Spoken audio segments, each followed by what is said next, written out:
কলিকাতা বিশ্ববিদ্যালয় BA third সেমিস্টারে সকল বাংলার পরীক্ষার্থী বন্ধুদের জন্য আজকে তোমাদের জন্য একটি বিশেষ গুরুত্বপূর্ণ ভিডিও নিয়ে উপস্থিত হয়েছি।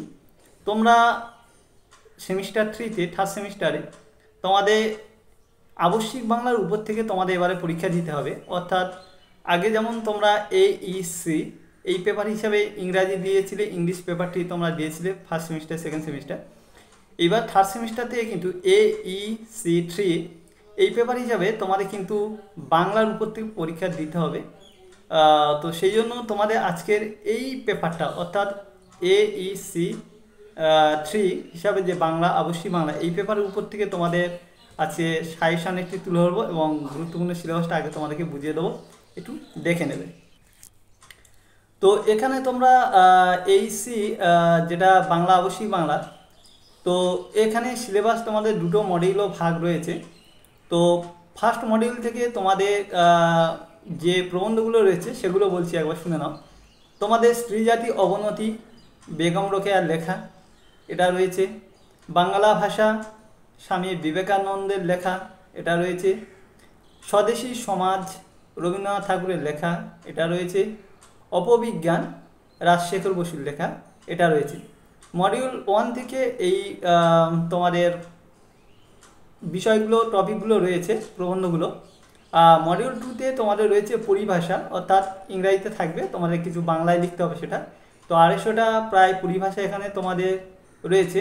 এইগুলো কিন্তু তোমাদেরকে তৈরি করতে হবে এবং কিছু গুরুত্বপূর্ণ রয়েছে যেগুলো করলে তোমরা কিন্তু শিওর কমন পেয়ে যাবে। তো সেই জন্য আজকের আমরা এই পাঠের মধ্যে থেকে মডিউল 1 থেকে স্ত্রী জাতির অবনতি বেগম রোকেয়ার লেখা, এখান থেকে তোমাদের পার্ট 1-এর আজকে ভিডিও দেবো প্রশ্ন উত্তরে। তোমরা এইগুলোকে ভালো করে প্রথম থেকে তৈরি করে নেবে এবং যদি কারোর PDF লাগে অবশ্যই কমেন্টের মাধ্যমে জানিও, তাহলে আমি PDFও তোমাদের জন্য দিয়ে দেবো।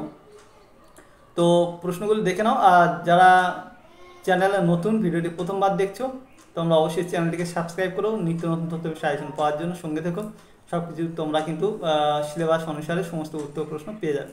তো চলো আমরা দেখে নিই কী কী প্রশ্ন উত্তরগুলো আমাদের আসতে চলেছে বা কোনগুলো আমাদের ভালোভাবে তৈরি করতে হবে। তাহলে বন্ধুরা, এখন তোমরা তোমাদের আবশ্যিক বাংলা যেটা AEC3 সেম 3-তে, তো সেমিস্টার 3-তে তোমাদেরকে পড়তে হচ্ছে। তো দেখো উপরে লিখে দিয়েছি তোমাদের স্ত্রী জাতির অবনতি বেগম রোকেয়া। তো এখানে প্রশ্ন উত্তরগুলো পরপর দেখিয়ে যাচ্ছি, একটু তোমরা খেয়াল করো। স্ত্রী জাতির অবনতি প্রবন্ধটি কোন গ্রন্থের অন্তর্গত? তো উত্তর হবে মতিচুর। দ্বিতীয় প্রশ্ন, মতিচুর বলতে কি বোঝায়? তো লিখবে ঘৃতপাক মিষ্টান্ন বিশেষ। 3-এর দাগে পতিত পাবন বলতে প্রাবন্ধিক কাকে বুঝিয়েছেন? তো লিখবে শ্রীকৃষ্ণকে বুঝিয়েছেন। 4-এর দাগে দাসীবৃত্ত বলতে কি বলেছেন? পরের বাড়িতে দাসী কাজ করাকে বুঝিয়েছেন।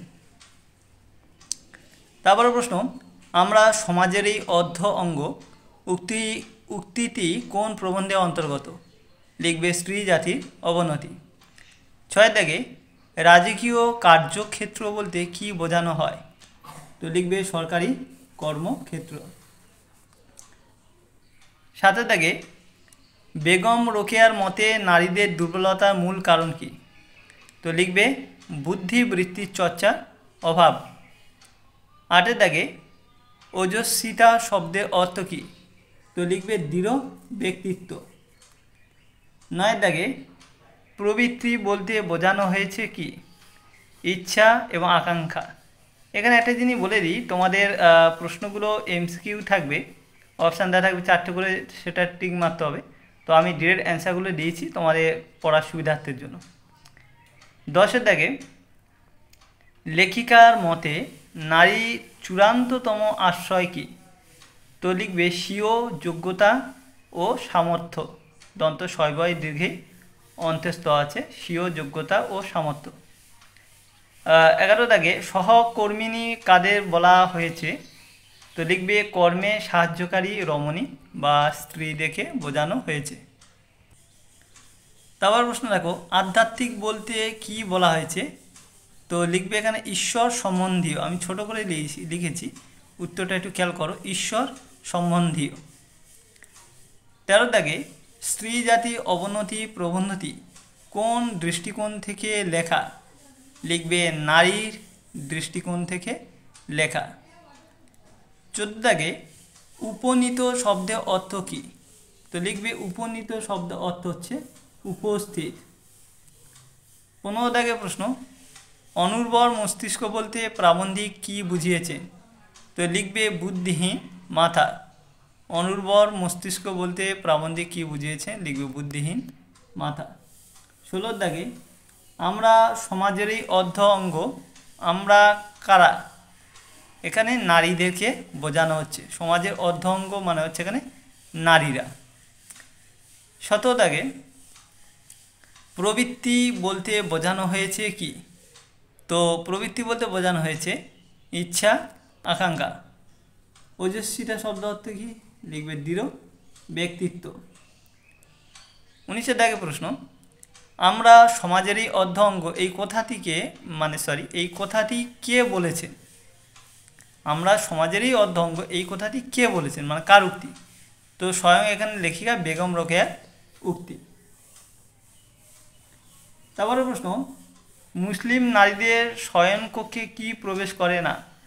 তো লিখবে সূর্যলোক। 21 দাগে এদের মনোকক্ষে কি প্রবেশ করতে পারে না?